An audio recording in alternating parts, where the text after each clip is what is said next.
Welcome to Washington Hospital Today, the program dedicated to sharing timely information about the community hospital that's been taking care of Washington Township Healthcare District residents since it opened in 1958. Washington Hospital Today is provided for the sole purpose of informing residents about healthcare topics and issues that have been covered during community forums, free health and wellness classes, or as part of educational sessions held during the district's open board meetings. This program is one more way that Washington Hospital helps empower you, the residents of the district, by providing information needed to make informed decisions about your health.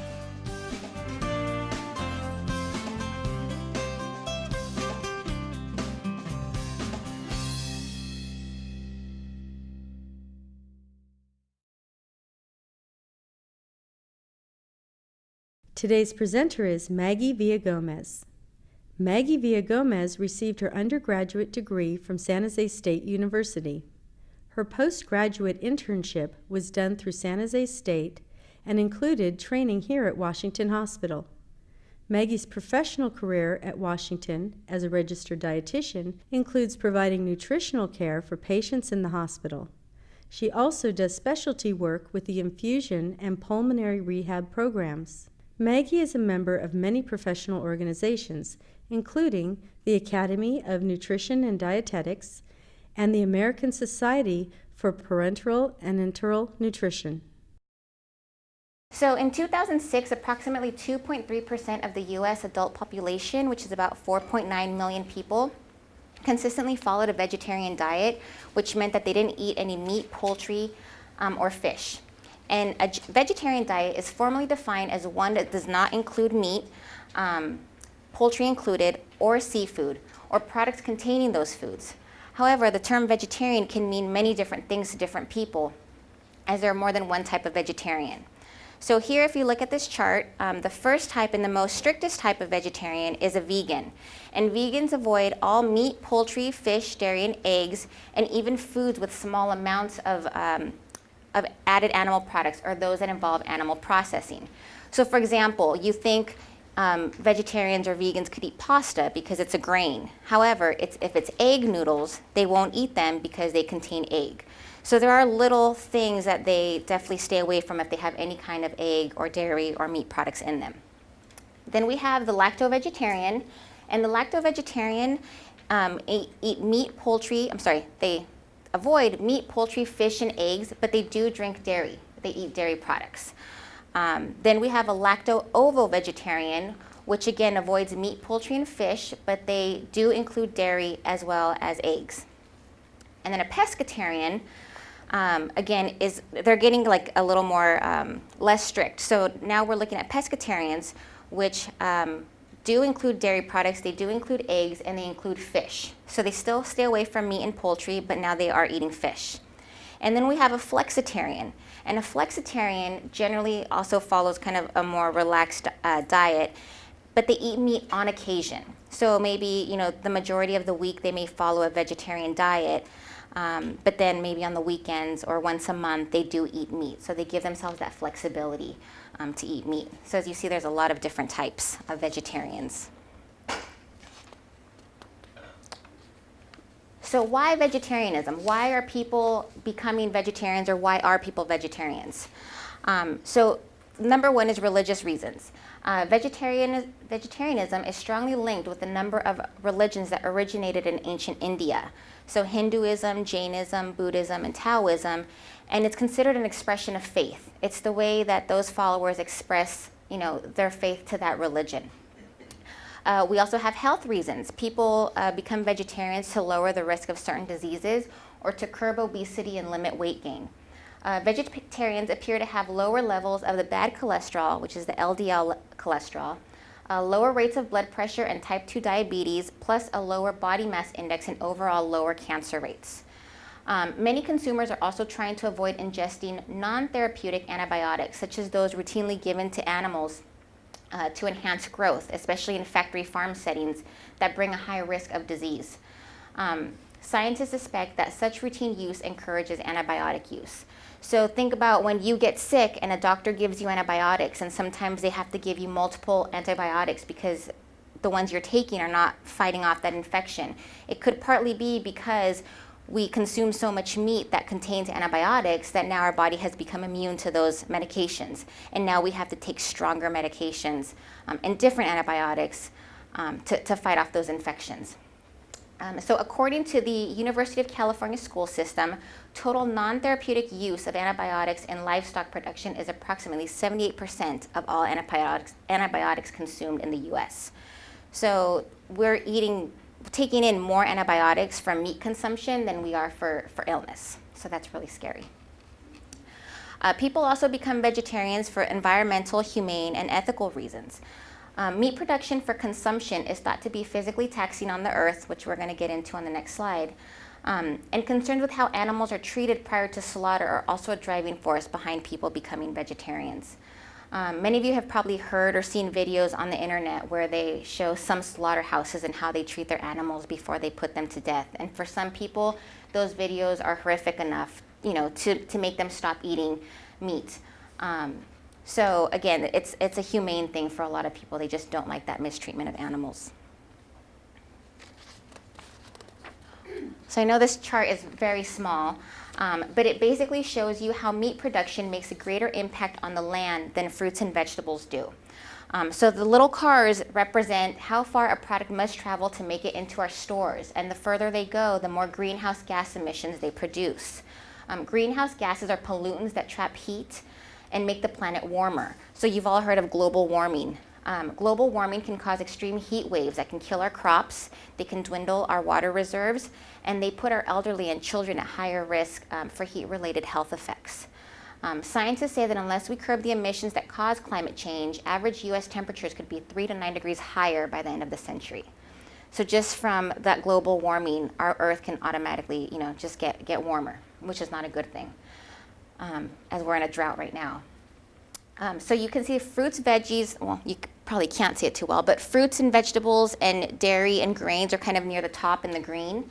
And then the meats and the poultry and the fish are closer to the bottom. So you can see how the car, travels a lot more when it comes to the red versus the green. So again, that's producing more of those greenhouse gas emissions to produce that meat. And the chart is actually showing you how many miles driven per 4 ounces consumed. So for 4 ounces of beef, for example, you're driving at least 6.5 miles to get that meat.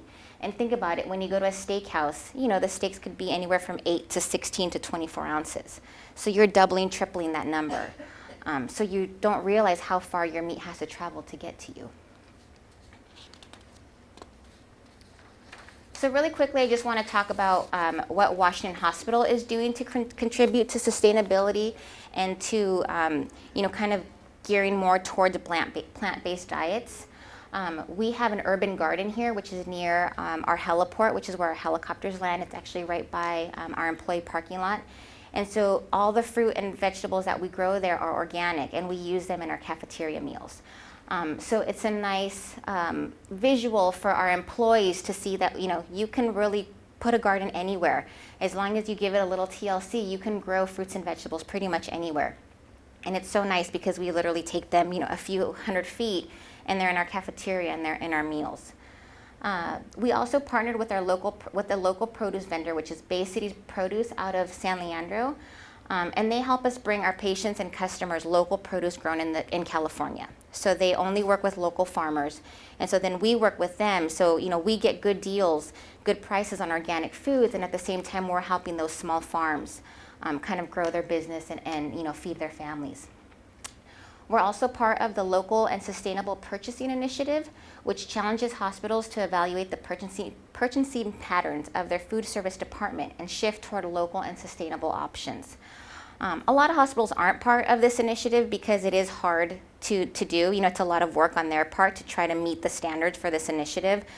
So we've made a lot of strides in the last few years to really try to be able to meet their stringent guidelines to fit into that initiative. So we're really proud of that one. We also joined the Healthy Food and Healthcare Program, which is a nationwide program of healthcare without harm, which serves to harness the purchasing power and expertise of the healthcare sector to advance the development of a sustainable food system. So again, just joining all of these programs to really try to encourage sustainability and trying to purchase foods from local farms. So part of that program, we were also invited to participate along with San Francisco General Hospital, UCSF, John Muir Health, in the Farm Fresh Healthcare Project, which worked with a local farm in San Juan Bautista called Coke Farms. And so what they did for us was that they kind of reserved a plot for the 3 hospitals. Well, there's actually a total of 6 hospitals. So they reserved a plot for us, and they grew organic strawberries and organic green beans for us. And so once they had that produce, then those 6 hospitals shared it and were able to use it in our cafeteria as well as our patient menus. So again, they're helping us, we're helping them. It really makes a big difference. Okay, so now I want to get into misconceptions about vegetarianism, because a lot of people tend to think negative about vegetarian diets. I'm sure you'll see some of these points and you probably think, I've thought that before. So hopefully I can dispel some of those rumors for you. So the first one is that you can't get enough protein from plants and that you'll always be hungry. And I have to admit that I thought that way because I have never really been a vegetarian or eaten a lot of plant-based meals until I got older. And I just always thought that if I didn't have some kind of meat on my plate that I was going to be hungry. So a half cup of beans actually has about the same amount of protein as 1 ounce of meat, which is about 7 grams. You do have to think that to get all of your essential amino acids, you have to focus on eating a variety of protein-packed plants. So things like beans, lentils, peas, nuts, seeds, and milk. So you do have to make sure to try to eat a variety of them to meet all of the essential amino acid needs that you would get from the meat. But the plus about the plant-based foods is that the fiber in those foods is also going to help curb your hunger as well as help with your blood sugar levels. So the fiber in those plants actually help kind of keep you getting steady energy throughout the day. Whereas the meat does not have fiber, so it doesn't give you that lasting power as much. Your workouts will suffer and you'll have less energy.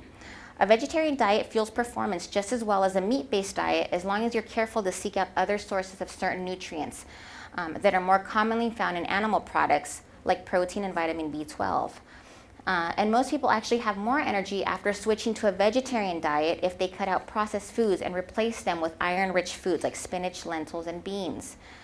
Processed foods generally don't provide much nutrition, if you're eating a lot of junk food or convenience foods.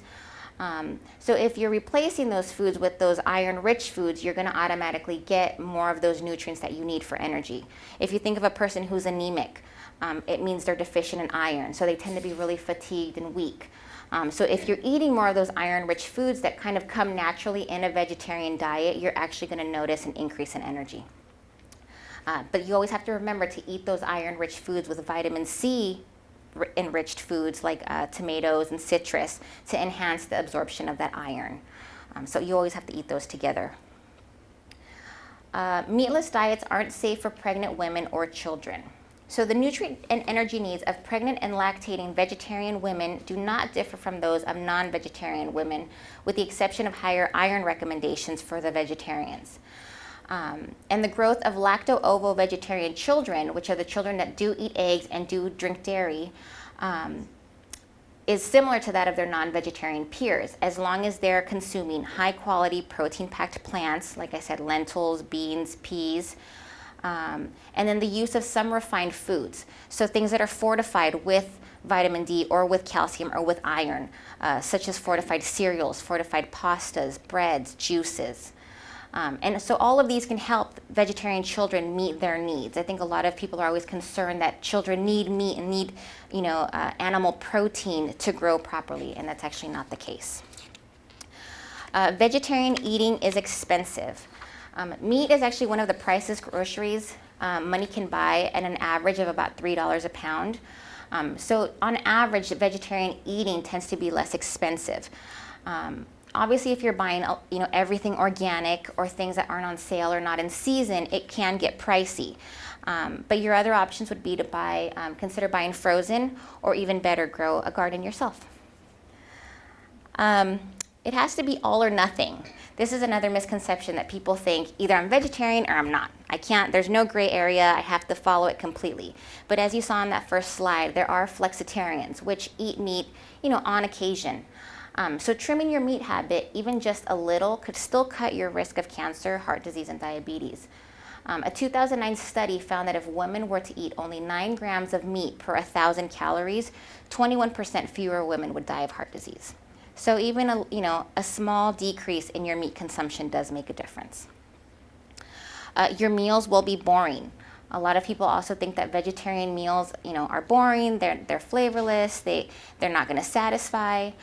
So this is when you should be creative and try to experiment using citrus and herbs and spices and flavored oils. Or if you are okay with eating dairy, using some strong flavored cheeses like feta in your cooking, or green olives, something that's going to give a lot of flavor.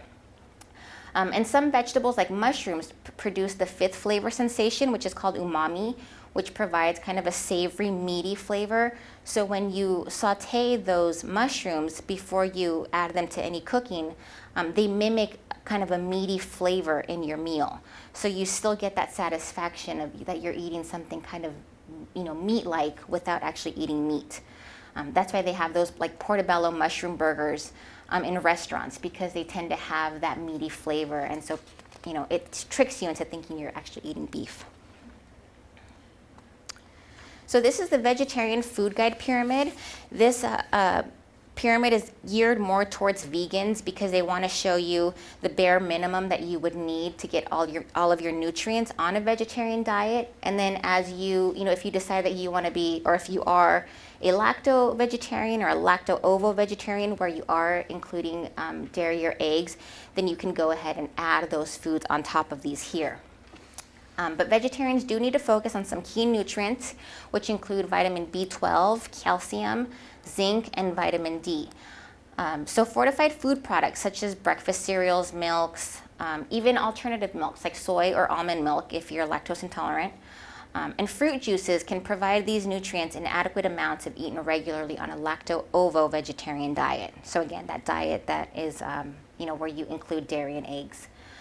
However, for vegans, vitamin B12 must be obtained from regular use of vitamin B12 fortified foods, such as fortified soy or rice beverages, again, some more breakfast cereals, or meat analogs like soy burgers or things like that.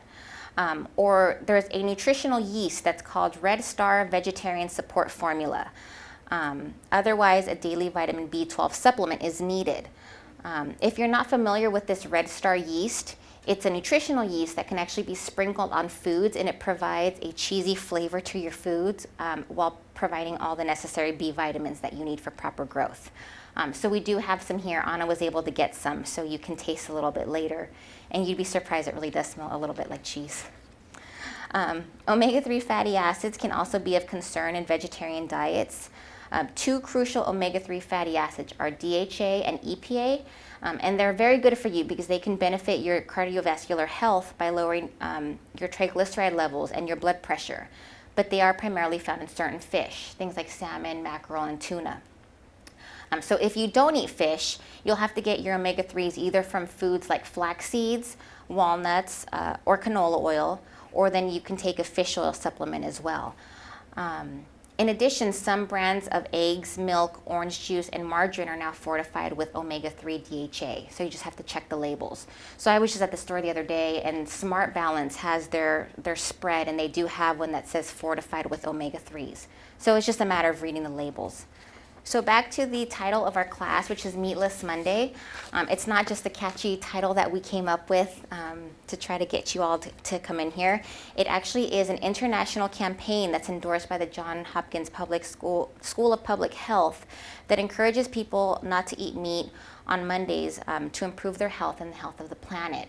And it actually started during World War I as a way to help, to urge families to reduce consumption of key staples to aid the war effort. So they were trying to have us here eat less of these meats and meat products so that they can save it for those in the war. And you might say, why Monday? Why is it Monday? It's not just because it's M&M. It's actually because, there's a psychological thing behind Mondays where people tend to think that Monday is the start of a new work week. So it's a fresh start, especially after a weekend where maybe we, imbibed a little too much and we overdid it.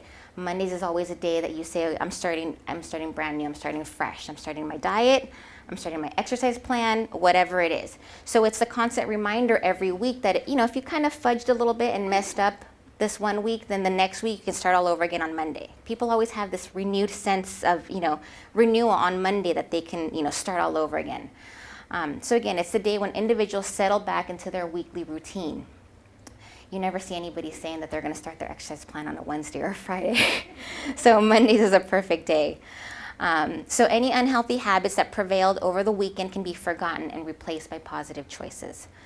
Okay, and Meatless Monday is actually active in 29 countries and growing because every nation can bring its unique culture, customs, and cuisine to the table in meat-free and vegetarian dishes. So that's the beauty of the vegetarian diet, is that it does cross all different cultures.